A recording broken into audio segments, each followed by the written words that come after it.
for today. All right. Hi, everyone. For those of you I haven't met, my name is Ren Lovegood. I use the pronouns they, them. I am the Senior Manager of the Leadership Excellence Networks here at NCHL. So in this capacity, you will be working with me if you're joining our leadership development calls or any of our councils that could include well-being, DE&I, TMAP, which is Talent Metrics, Analytics, and Planning, or our steering committee. I have very few updates today for you. Just the first being, we still have 2 slots left in the ICF coach certification program. It's providing a discount to Lens members to attend. So I want to say for premium members, it's a little over $2,000 that's discounted. For all other NCHL members, it's somewhere around $1,500 that's discounted. So if you're interested in that, let me know. I do anticipate it's going to fill in the next couple of weeks. Additionally, I've reached out to some people. We're going to have another, just for some feedback on a Lens Gem collaborative event we're working on. I think we're getting a little closer to figuring out what this first virtual event will look like for us, collaborating with our academic leg of NCHL. And so this is kind of an exciting time for us, and I will be kind of reaching out for additional feedback as we're putting together this first event. We have someone joining us today from Atrium Health. And so I am really excited to have Isaac joining us to talk a bit about one of the programs in particular that he was explaining to me regarding Chief Culture Experience Officers at Atrium Health, which is now Advocate Health, right, Isaac?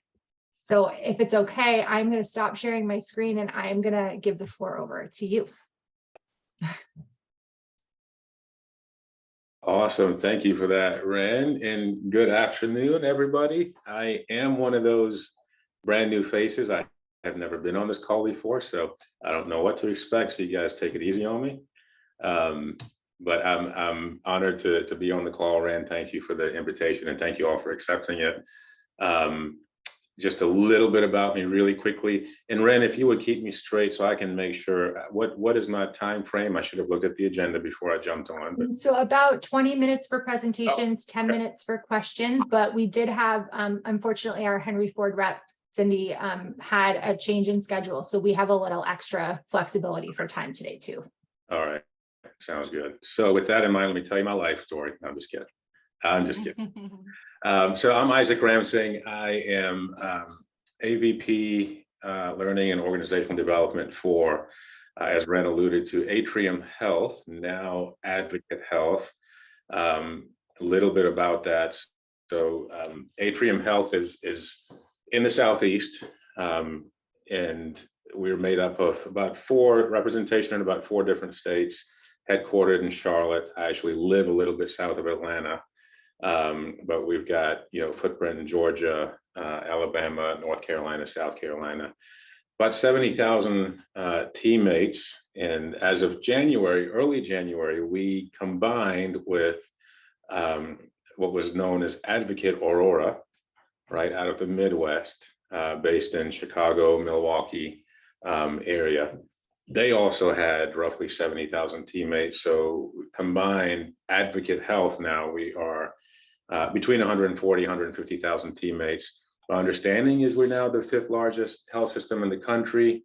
I believe the largest academic health system. I think I have that fact correct. So there's a lot going on, as you can imagine here right now. We're in the middle of so much integration and combination work. We're just kind of getting to know each other. We're having conversations now that's like, hey, what's in your house? Here's what's in our house, right? And how do those things look together? How do we combine?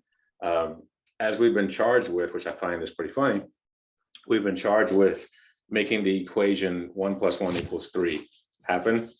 And in fact, I heard the other day somebody said 1 + 1 = 4. And I'm like, all right, come on. Let's not stretch it too far, right? But really exciting times for us in everything that we're doing. So that's just a little bit about the organization, a little bit about me. I've got a pretty, what I call an adventurous multi-personality background. My first incarnation, if you will, was actually in the IT field. And I worked for a software development firm, and then I moved over to IT in the local health system for about 5 or 6 years. Moved on then to moved into compliance, which we used to call the dark side, and maybe some of us still call compliance the dark side.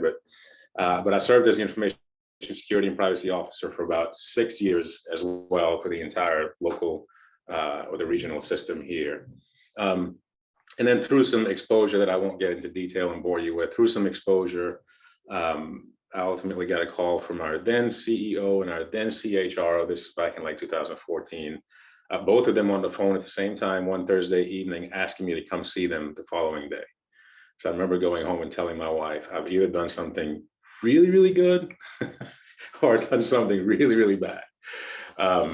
Long story short, they asked me to join HR for the purpose of building up an internal executive coaching program, building up our leadership development strategies, and that quickly kind of grew and expanded well beyond those two things. So over the course of the past few years, I've led work from anything dealing with talent management, performance management, goal setting, succession planning, to DEI, to experience and engagement work.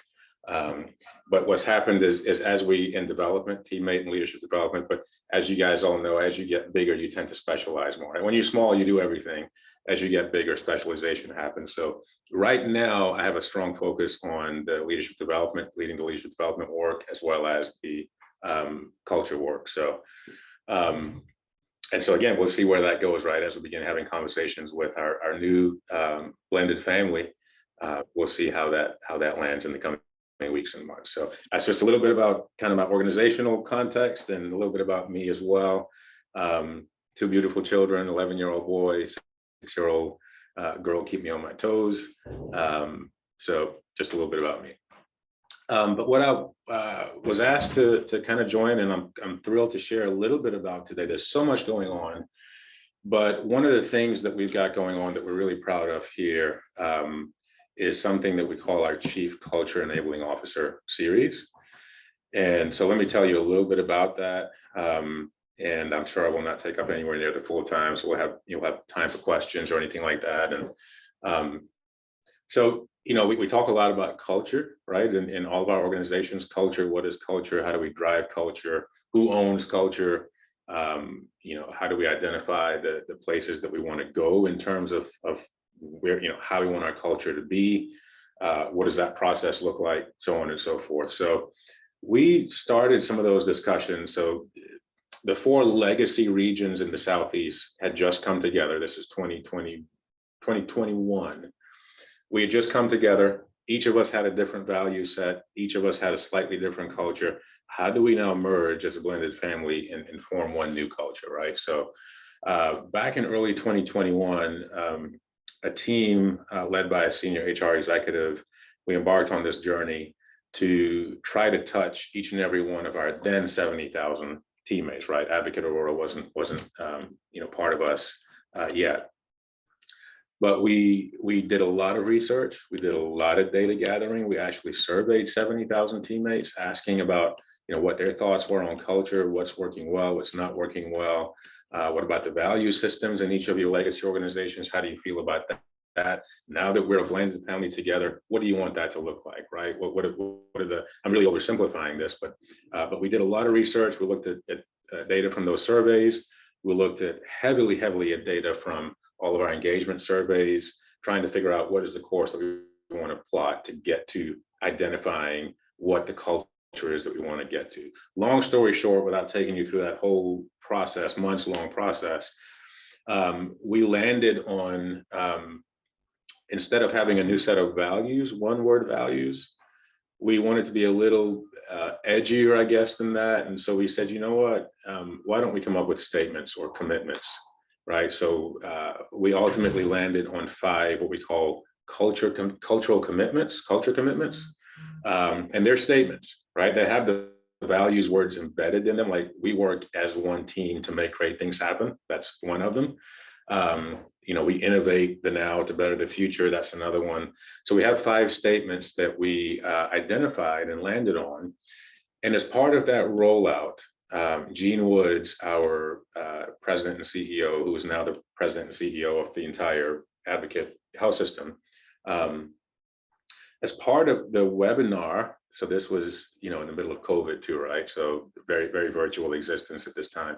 But as part of that engagement, when he was announcing the culture commitments, he made a statement after going through them. And this was a leadership webinar. And he said, I want to charge each and every one of you. And at that time we had, 4,500 give or take leaders. Now it's almost double that. But he said, I want to charge each and every one of you to become a chief culture enabling officer.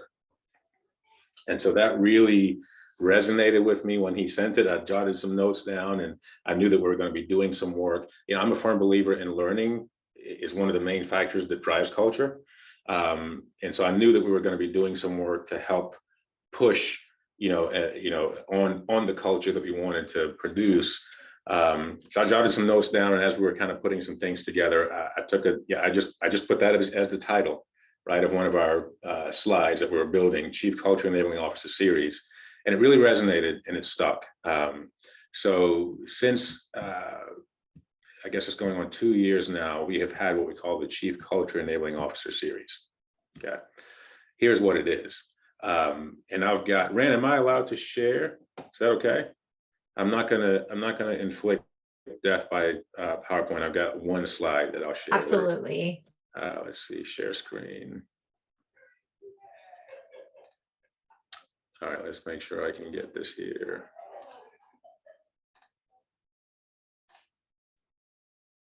Okay, can you guys see a slide with 4 circles on it? Okay, perfect. All right. So, not going to get into much depth on this, but this is basically the placemat, if you will, for what the CCEO series is. So I talked about the research and the data that we gathered. We did a lot of deep diving into all of that to figure out, what is the leadership culture that we want to develop and cultivate. We know that leadership culture really plays a big part. It's not everything, but it plays a really big part in driving the culture of the organization as a whole. And so what did we want to do, right? Who did we want, not just how and what, but who, right, did we want our leaders at Atrium Health to be? How do we have one identity that's threaded through every single leader at Atrium Health, understanding that everybody's unique as well, right? And you bring your unique perspectives. But in terms of, competency, how we lead, we wanted that to be a thread that ran through our entire leadership culture.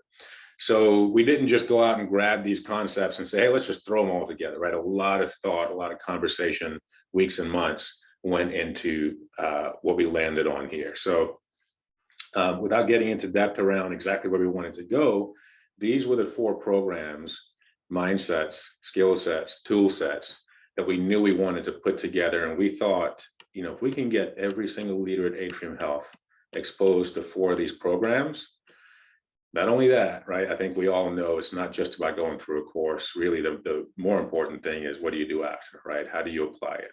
And I'll talk a little bit about that, about how we kind of go beyond, which to me is really what makes it successful. It's not so much the courses themselves, but it's what we do with it afterwards, right? And how we continue to hardwire and reinforce and apply. I'll talk a little bit about that in just a minute or so.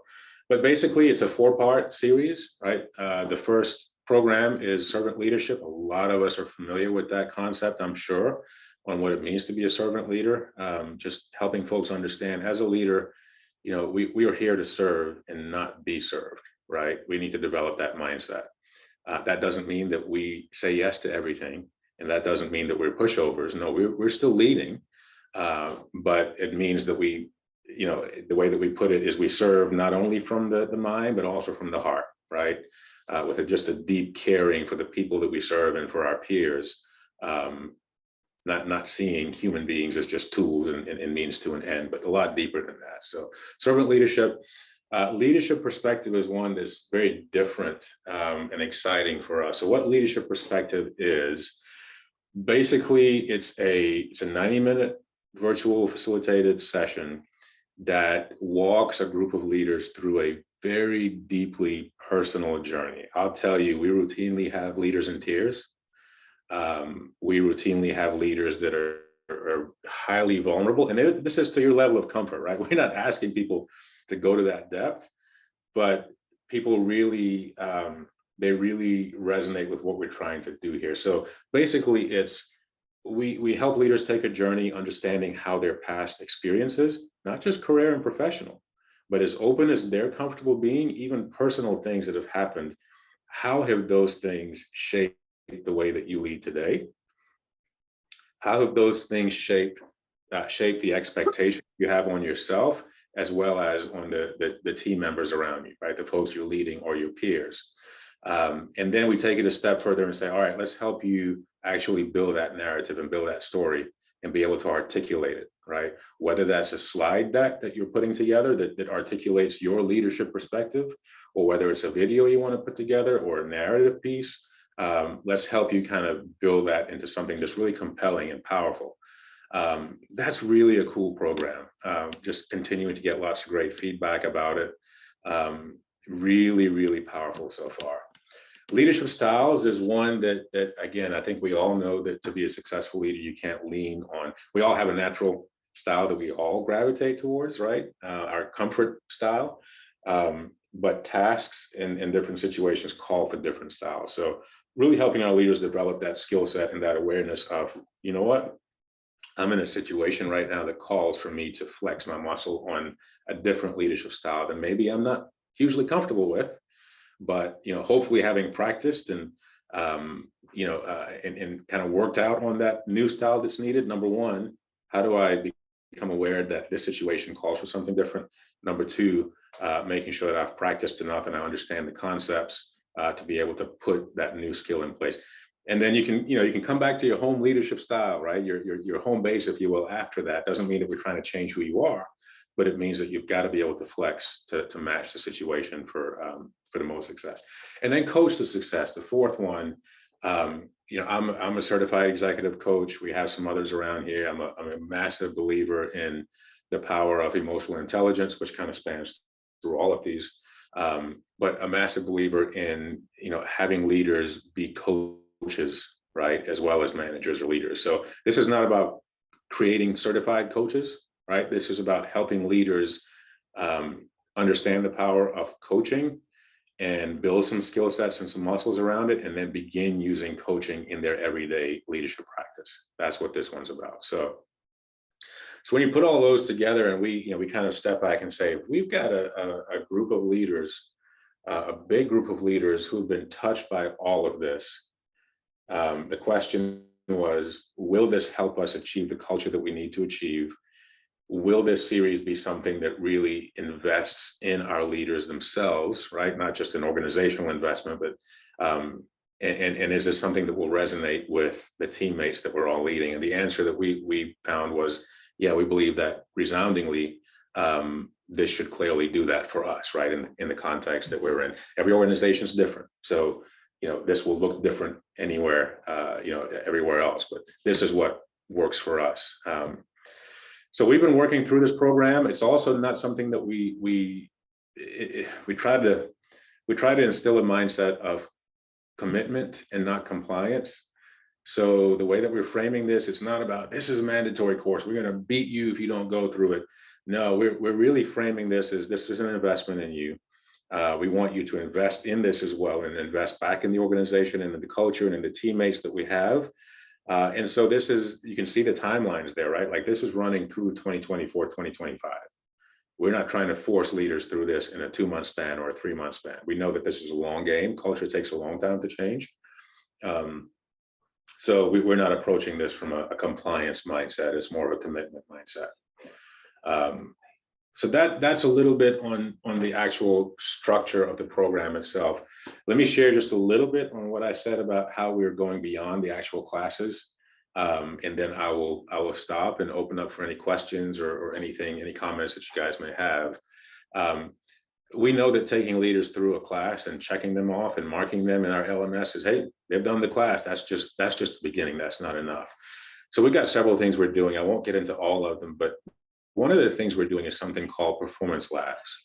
And it is basically just we set up sessions, right? And it's just an open call session where we may have a performance lab on servant leadership. Open session, any leader welcome to join, right? Maybe an hour long. We have a few experts that are not really facilitating, but just guiding them through the conversation. But the point is, it's almost an open mic session where they can dial in and say, hey, I attended servant leadership. I'm pretty good at this, but I'm struggling, right? There's a certain situation I'm trying to deal with, or there's a mindset that I'm trying to change. And it touches on servant leadership, help, right? I need some help. And it becomes kind of a group coaching kind of a, dynamic in some cases, depending on what it is. So those are set up throughout the year, well past the session itself, right? The sessions themselves. Same thing for leadership perspective. Now, this one is really, really personal. So we're actually offering to say, if a leader wants to, beyond the performance lab, which is a group setting, if a leader wants to spend some one-on-one time because there's something really deep that they want to get into, they're not comfortable in a group session, but they do want to explore it more, and we offer that as well, right? Because that, again, that could be immensely powerful, just getting a handle on that perspective. So we apply that performance lab concept across all of our programs to make sure that it's continually kind of front and center for folks. I went to the servant leadership class 3 months ago. Boy, I haven't thought about it in a while. Here's a performance lab that I just saw come through email. Let me sign up for that and sit in on that class and get some refreshing or coaching or whatever the case may be. And then our communications, we have an amazing teammate communications team, right? We have a VP of HR and teammate communications. And they really are, they're not just a delivery mechanism, they really help us strategize on how do we get communications out effectively? How do we make sure our culture commitments are embedded in it, not just throwing them out as words, but how are they embedded effectively? How are we communicating about the CCEO series and these 4 programs, those kind of things. So really strong partnership with them. And then our rewards and recognition program is based heavily on our culture commitments and on a lot of this work as well. So Ren, I want to pause there. There's so much more that I could share on this and get a lot deeper. But just thought that may be enough just to give a little taste of it and see if there's any questions, comments. So I will pause.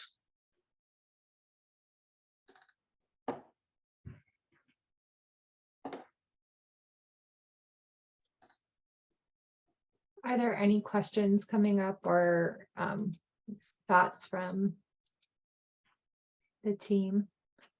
Hi, Isaac, it's Marguerite. Hey, Marguerite. This is really beautiful work. I was forming some curiosity around how you're measuring the impact of it. Yeah, great question. So, and I'm trying to figure out how to stop sharing here so I can actually see the faces. I don't know how to do that, so maybe oh. You did it. That might have been Ren. If that was you, thank you. Yeah, so great question, Marguerite. I think a lot of organizations lean on the engagement surveys to try to measure a lot of stuff. We're no different there, but I'll tell you how we are a little bit different. We don't have an annual engagement survey, like a once-a-year campaign where we're beating down the doors to get people to take a survey. We have what's called anniversary surveys. And so instead of a once-a-year survey, we have a survey that goes out on every teammate's work anniversary.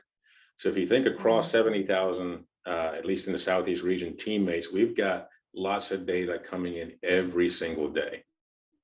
Right. And so as we go through these 4 classes in the 4 courses in the CCEO series, we have a lot of tie-ins to help the leaders understand, here's where you want to go in that engagement survey to get a good sense of how you're doing, right, with these 4 things that we're trying to upskill you on.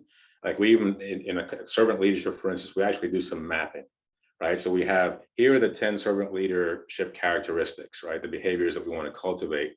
Here are the actual specific questions on your anniversary surveys that are coming in continually, right? Where you can actually measure up and see how you're doing on each one of those servant leader behaviors. Beyond that, we've got something bigger called the Leadership Effectiveness Scorecard, which includes a lot of these measurements on there as well. But I would say that primarily we lean on just that direct mapping to the anniversary engagement surveys, that data that's coming in all the time. An interesting idea about how you're doing your sampling there. I'd be curious if different astronomical categories have different general sentiments. If you're born in the summer, are you generally a happier person? That is an interesting slicing. We have never done that, but that would be, I love that. I love that. We might try to do that. That's some good research, I think. And nice to hear your voice, Marguerite. Yeah, likewise. Missed you in New York this week. It would have been nice to see you there. I heard great things about it. Good. I love the people you sent. I really enjoyed getting to know each of them. Awesome. Good deal. And any other questions, comments? Does this resonate with anybody? Is this something that is this old hat for you guys, or is this something that you think is something that might be helpful in your organizations, or how are you guys doing this in your organizations? And Ren, you keep us honest with Yeah, time. no worries. I think I saw Diane's hand go up first, and then Alicia. Yeah, thanks, Ren, and thanks, Isaac. Really interesting stuff. I appreciate you sharing. And my questions are probably more tactical. And if you said this and I missed it, I apologize. I'm just curious in terms of the actual execution of it. And were you tired? I noticed in the bottom where you had the different kind of leadership groups, but that everyone is a leader. Everyone leads from whatever seat they might be sitting in. So were you targeting the entire system? Was it a hybrid program? Was it in person? I'm curious as to what the actual approach was. Yeah, no, great question. So every single one of these are virtual programs at this point. I will say that we have certain groups that we've kind of taken an intervention type of approach. Like we've actually done, not that we're trying to treat these as remedial, but we knew that there are some groups that really could benefit, right? So in some cases we'll say, if we have business partners that are really pushing for that, to say, hey, I have a group of intact leaders that are leading a specific function, that if they got together in person, it would just elevate it even more, right? Just the chemistry, the face-to-face, the socialization. So we have done them in person, and from time to time we do them. The basic offering, I would say, is virtual and structural led, right? Servant leadership is 2 hours, leadership perspective is an hour and a half, leadership style is, I think, is 2 hours. Coach to Success, we actually haven't launched Coach to Success yet. That's kind of the fourth one out of the gate. That may be a half-day workshop, right? Because there's a lot to learn when it comes to, so as you can imagine, we're also fighting we're also trying to work with the organization on, we all have a lot going on, right? Which is why we're not trying to shove this through in 2 or 3 months. This is a longer game for us. So that's kind of how, we do that as a delivery. Do you mix in the sessions by levels, or do you have it level specific for sessions?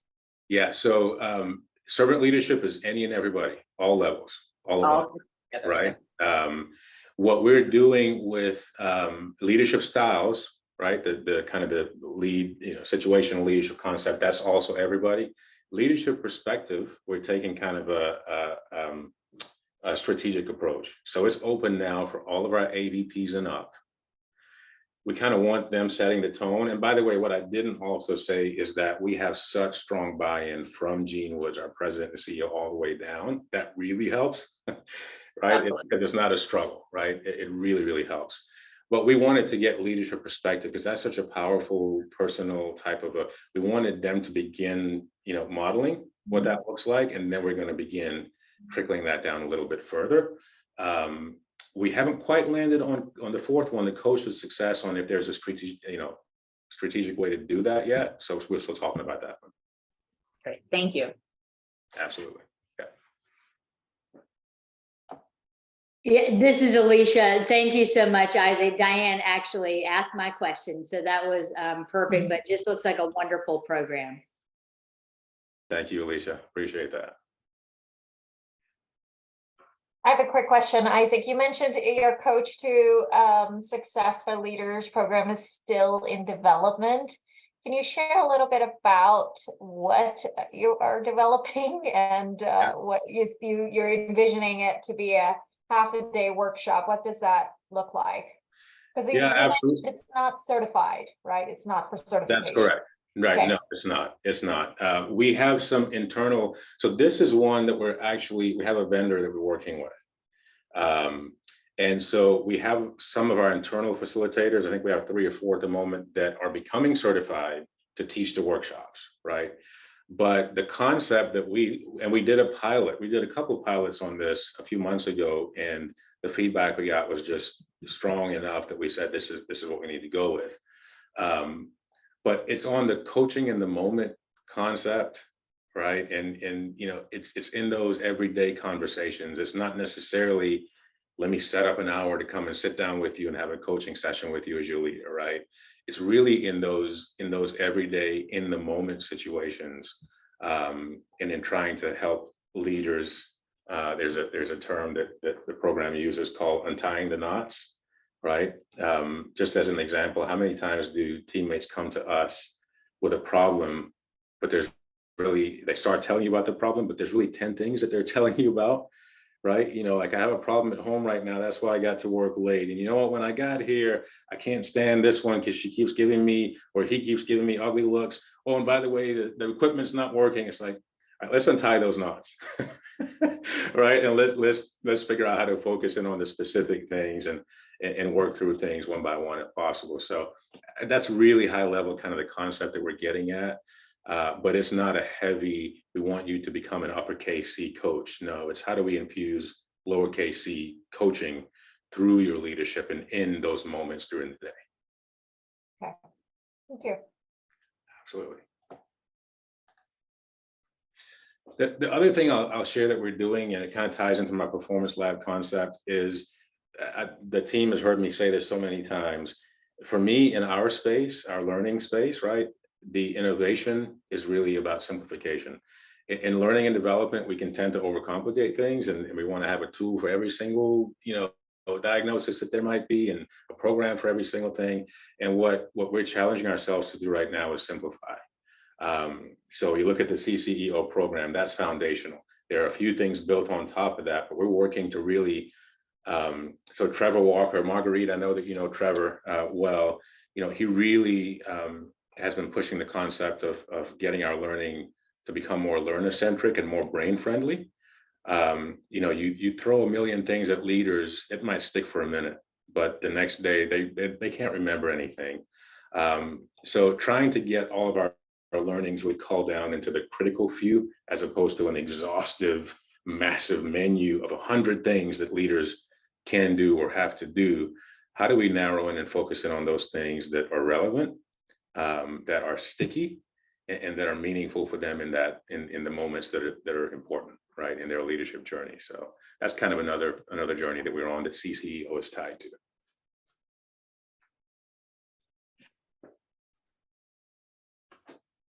This was great. I know this was just a tiny taste of all of the really hard work that Atrium's been doing, and that now next steps is going to be looking at how to integrate this across your whole new expanded system and what that's going to look like. So you have a lot of work ahead of you. I'm looking forward to hearing more about that. Isaac, thank you for sharing with us. I know we have two team members or teams that I think are going to present today as well. And one of the areas of interest that we identified when we did some benchmarking and surveying in the fall was this idea of high potential talent development pipelines or succession planning. And so I'm hopeful maybe Northwell would be willing to start. We have a couple of Northwell team members who said they'd be willing to talk a little bit about the initiatives that they have in this space.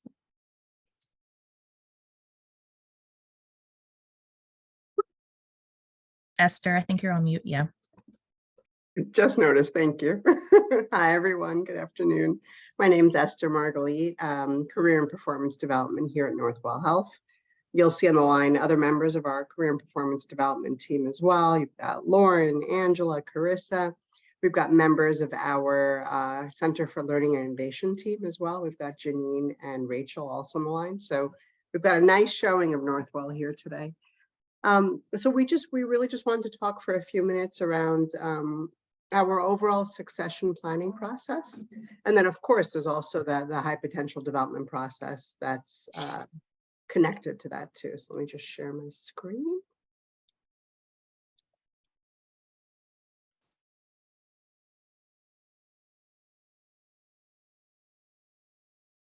Give me a sec.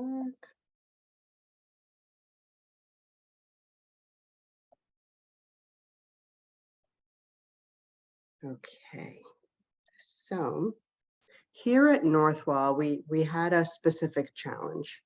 So in the next few years, about 65% of our C-suite is actually retirement eligible, which you can imagine the downstream impact of that is quite large. So succession planning is at the top of our radar. So what we did is we, as part of our overall talent review process, we rolled out, and we continue to do this year after year, our annual talent review process for our HR business partners. And our HR business partners are really coaches here, and they are facilitators here, and they're true business partners in that space. So what they do is they facilitate local sessions with their leaders across Northwell. We started out directors and above. Now we are doing supervisor and above. So that's over 5,000 that we are assessing. But what we do is we have them take a step back and think about, okay, let's start with org strategy. You know, think about the department that you're supporting. What's the mission? What's the vision? How does the current town align with the local needs? Are we setting them up for success? And then we also, something new that we've started to do is thinking about what does excellence look like in each role? So for example, what are some knowledge? What are some skills? What are some experiences within each of the roles? So that way we can best create succession plans and pools to be able to support them as well. Then what we do is once we have the strategy in place, we start then looking at the talent that each department has. We do a 9-box. I know it's very traditional, but we decided to do a 9-box because there's some strength and structure in the 9-box, and we're still building the muscle in assessment. So we take a look at top talent. We take a look at our solid talent. We take a look at the talent that's currently challenged. And then that really takes us into building our succession pools. So we couldn't actually go straight to succession pools until we had these first few steps in place. And then naturally, like many organizations such as yourselves as well, right? We take a look at our top talent, and we take a look. We've got over almost 200 succession pools in the organization. We also have individual succession plans. But the pools, we've got 29 professions. Within each profession, you've got a couple of critical pools that we've been building out year after year. So we then what we do is we do a matching process where we look at our top talent, we look at the skills that they have, and we place them in pools in terms of readiness. So we have segments of the pools that are ready now, ready 6 to 12 months, so on and so forth, all the way up until 3 to 5 years out. We do have targets. We want to ensure that we have for each succession plan, at least, so 1-for-1 plan, that we've got 3 or more successors. With succession pools, we do, just because of the sheer size of our organization, we do aim for at least 10 or more successors. With at least 3 that are ready now. Equity, diversity, and inclusion and belonging is at the core of everything, every one of our talent processes. So we do scan our pools for diversity, and that includes multiple areas of diversity. So that's, of course, gender, ethnicity, age, background, experiences, the list goes on and on. So we do definitely scan for, and sometimes we've got to go back to the drawing board to ensure that we definitely have the diverse pools in place. So that's our selection and pool building process. Then it can't stop there. So what we've been trying to do is a little bit of a challenge, but we're still on it. We're not giving up, is the transparency in the process. We do want leaders to communicate back to their successors. What are the strengths? What are some development needs? What are some potential future roles? Some pools that they've been placed in and why? Reminding them there's no guarantee if they've been placed in a pool. And then most importantly, okay, now how do we prepare you? How do we build some development plans to help get you there as well? We do have Janine and Rachel on the line. If you guys want to talk through a little bit around, we've got 2 high potential programs, one for our administrative population and one for our physician population too. So the nomination to these programs is also a next key step in succession. Janine, Rachel, anything you want to add to that? No, I guess one of the things that we can add is to build off of what Esther's saying is, it's a very robust process that we go through. We ask all of our nominees to provide a nominee statement that really asks them to think deeply about what exactly are the leadership skills that they feel they need to develop and what are those gaps. And we really want to make sure that our leadership development program is able to to fill those gaps and to really address those areas. But it's all focused as well on, what is their career pathway and what is the development planning. And we work really closely with a career and performance development team to ensure that we're providing very well-rounded and targeted individualized development for each of these individuals to set them up for success in their new role. Another piece that I will say is, in these leadership development this program, every individual is given a comprehensive leadership assessment that's testing them on 63 competencies. So there's actually 19 overall competencies with 63 total areas. So we are also giving them, and that's a 360-degree assessment. We're giving them emotional intelligence assessments. And so both of those we do at the pre and post so that we can really measure their growth in these key areas over time. In addition to the 360 and the emotional intelligence, we also give them the Myers-Briggs type inventory as well as the TKI for conflict style, so that they can really gauge kind of where they are throughout their leadership journey, but specifically focusing on their development in our 2-year program. And Janine, we've got 25 slots per year, right? Nomination. Yeah. So every year we have 25 slots for physicians and 25 slots for non-physicians. Over the past several years or 5+ years, we've really been on a journey to actually partner the physician and the non-physicians together so that they're learning together more and more. We actually get really positive feedback from our participants as well as our executive sponsors, and that getting that contact, hearing those perspectives and being able to internalize and respond and understand those those different perspectives is really helpful for them. So it's all to really foster and role model that idea of, partnering, and the dyad, triad leadership. Thank you so much. And, to Janine's point, so if you think about just the succession planning and the talent review process, we've got last year, for example, we have over 600 top talent. Some of them have been through these programs, some of them not. But we try to reinforce that, yes, there's the education piece of development. And we've got limited slots intentionally for programs like this. What are other ways that you can grow and develop? So we do talk to them about exposure, mentorship and coaching and sponsorship. And then experiences like the on-the-job experience component too, so that their development plans actually does have a combination of all three. And the way that Janine and the team have actually built out the high potential programs actually have a combination of all three. So that's the beauty of them. But if you're not part of this program, how do you also develop a robust development plan that has all three? I'll stop there. I probably have, sorry, Janine, what were we gonna say?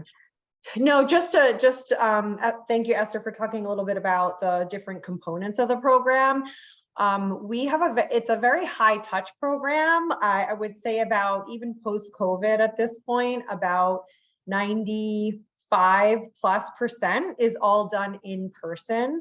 One of the diversity measures that we use is that, our organization has a pretty large footprint in the Northeast around our New York based area. And so we want to ensure that we have individuals from various parts of our organization sharing that knowledge, sharing the social capital and building social capital.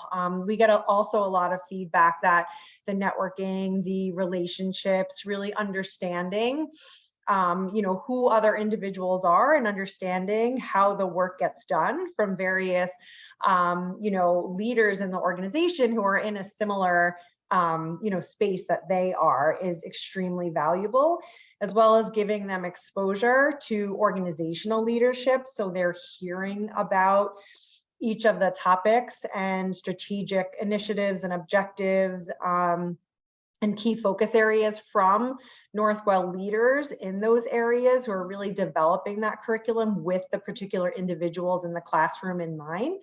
So every year we literally, revise every single course in our curriculum to ensure that we're hitting on what's really important for, Northwell's future executive leadership to know at this point in time, as well as to be successful into the future.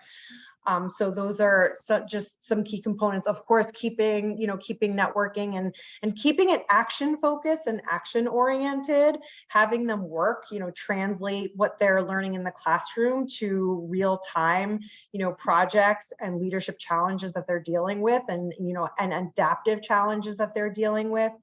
And being able to get that, expert coaching and peer coaching as well, sort of like getting that feedback and really understanding, what they're able to internalize and, what they kind of reflecting on that as time goes on. So I know that's a lot. Happy to answer any questions in particular. I think we can probably talk about these programs for a few hours, and I'm sure we don't have that time. So.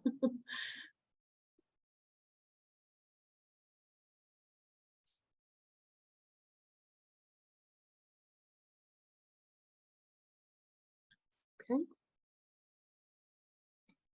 So we will be here if any questions, comments, thoughts, recommendations come up. We are here. Thank you. Thank you, Northwell team. I appreciate you. And then we also have MUSC. So Alicia is going to give us a little context into the work MUSC is doing in the same space. Hi, everybody. Alicia Brownfield, Medical University of South Carolina. So great to have this opportunity. And I made way too many slides, which I'll pull up in a minute. I think one of the reasons is because I'm a very granular person. I like to kind of hear the details. And so I did that. But the other was, it was a great opportunity to reflect on the story of sort of where we've been with leadership development and where we're going, and in particular, our high potential program. And I just want to acknowledge a couple of people from MUSC who are also on the call. Jo Sullivan is our program manager. She's 50% in this effort. Her other 50% is on our strategy for the enterprise, which is, you'll see, is a really great way to split up time. It's very beneficial for us because we base all of our leadership development on strategy. And then we have Dr. Deneen Fleming, who is one of our content experts, facilitators, a wonderful partner. And Ronnie Chatterjee has been at the forefront of helping us to develop this curriculum, do assessments, et cetera. So just by way of background, I'm an internal medicine physician. I've been at MUSC for about 23 years. And I sort of came into leadership development several years ago when our Department of Internal Medicine wanted to put together a leadership development program, and I was part of that effort. And then when it went to the enterprise, which is basically what we call our university and our health system together, I was asked to head that effort. And so I spend 50% of my time doing that, and I still see patients and teach the other 50%. So I'm going to share my screen with, like I said, way too many slides here. I can see the advanced. Hold on one second. Let me pull it up because mine's a little bit different. It's asking me to share my whole screen, which will be really annoying for you all. Let's see if I can get that up there. Here we go. Okay. All right. Hopefully you guys can see the slides now. I have it on there. Okay. Thank you. So let me just tell you sort of where we came from. Like I said, our lens on what we call our high potential program is on strategy. So the whole purpose was on but supporting leaders to do the strategy at MUSC. And so the way that we did this, we had a process. So we really did take an intentional look at what was being offered right now. This was back in about 2016 at MUSC, and where we wanted to go. So the process consisted of identifying key drivers of our organizational strategy. And we leaned heavily on this blueprint from the Center for Creative Leadership that's called Developing a Leadership Strategy, a critical ingredient for organizational success. Then we wanted to actually look at individual strengths of our strategic leaders. So we basically had our health system CEO and the president of the enterprise tell us who their strategic leaders were. And we brought all of these people together. They did a 360. And then we also looked at the current state of our leadership culture and what that desired state was. So we used an instrument to do that as well. And then from there, we defined our outcomes, our competency model. We outlined the structure of the program, and then we're still in the delivering, measuring, and modifying portion of the program. So just again, kind of that granularity, we used a product from a company called the Leadership Circle. And we did these 360s. And basically, these are all of those strategic leaders on the MUSC health side, over here to the left of the screen as you're looking. And then all of those leaders on the university side, the 360s. And this is a really busy slide, but suffice it to say that we saw a lot of strength in those leadership actions and in what people were seeing, what people were experiencing of our leaders on both sides. But then there's a product that is complementary, again, from the Leadership Circle that looks at leadership culture. So here as individuals, we had a lot of strengths. But then together, when we were looking at the organizational culture, you might be able to see that this circle really isn't dwelling as much on the top half that we call creative. There's a lot in this bottom half that we call the reactive tendencies as well. And then the desired are these dark lines here. So we knew there was a gap between what we really wanted our leaders to do together and how they behave together as an organization and what we were seeing currently. And so between this and then our charge from our president, David Cole is the president of the entire MUSC organization. He thought it was really important that leaders lead from where they are, so everyone is a leader at MUSC, that they elevate others, that they lead from values, that there's purpose, direction, accountability, etc. So he gave us some marching orders as well as to what next level leadership means at MUSC. And about the time that we launched this, we had a new strategy called One MUSC. And you can see the big ideas, those drivers, are innovation, impact, and influence. So we were using our strategic goals when we built out what this high potential leadership program was going to look like. And so we formed the MUSC Leadership Institute, and that's basically me, Joe, and then we have a full-time administrator as well.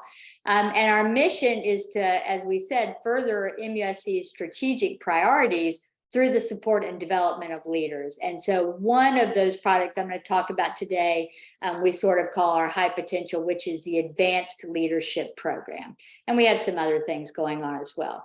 So when we were thinking about an advanced leadership program, high potential, we had to set the outcomes. So we base these outcomes on the strategy. And they're things that, I think all of us think about, like retaining talent, diversity in leadership, et cetera. But then there are some other things like exerting influence outside of the organization. That's part of MUSC's bigger strategic plan, leading innovation, organizational synergy. So the reason it's called One MUSC is that being an old, 1824 academic medical center, and that's where we started, silos, are built up across organizations. That's not unique to MUSC, but how can we break down those silos and bring together people and lead in synergy?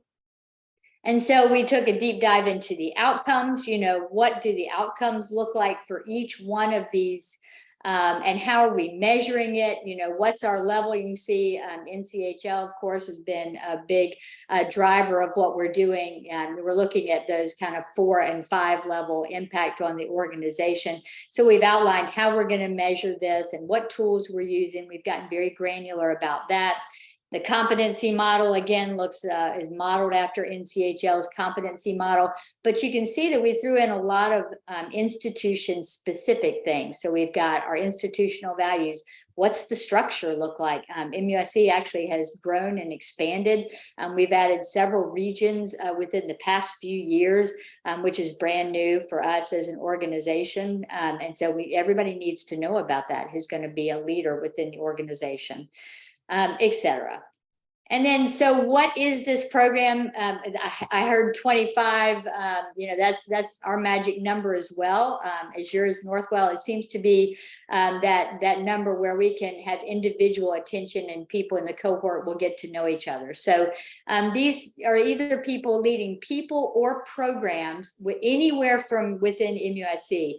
So within our cohorts, we have physicians, we have non-physicians, we have frontline nursing leaders, we have people from the MUSC campus on the peninsula, we have regional health leaders, etc. And they have potential to be highly effective senior leaders.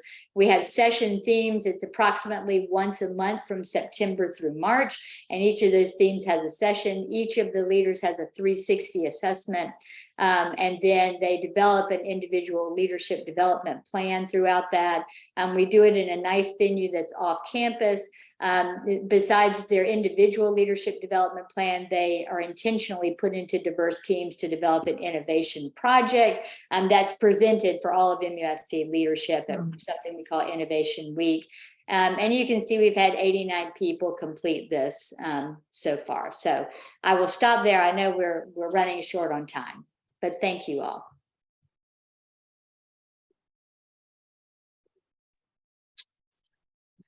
We are bumping up against the end. Thanks so much, Isaac, for coming. Thank you all for being here today. I know that you all are probably in back-to-back meetings, so I want to be respectful of your time. But if you have questions, I would love to put you in touch with the presenters today. Altogether, you represent over 600,000 employees. So the work you're doing is really important. And it's incredible to have you all here and hear about what you're doing in your individual organizations so we can partner to continue driving some change in healthcare. So I appreciate you all very much. Thanks, everybody. Thank you all. Have a great afternoon, guys. Take care. Bye-bye.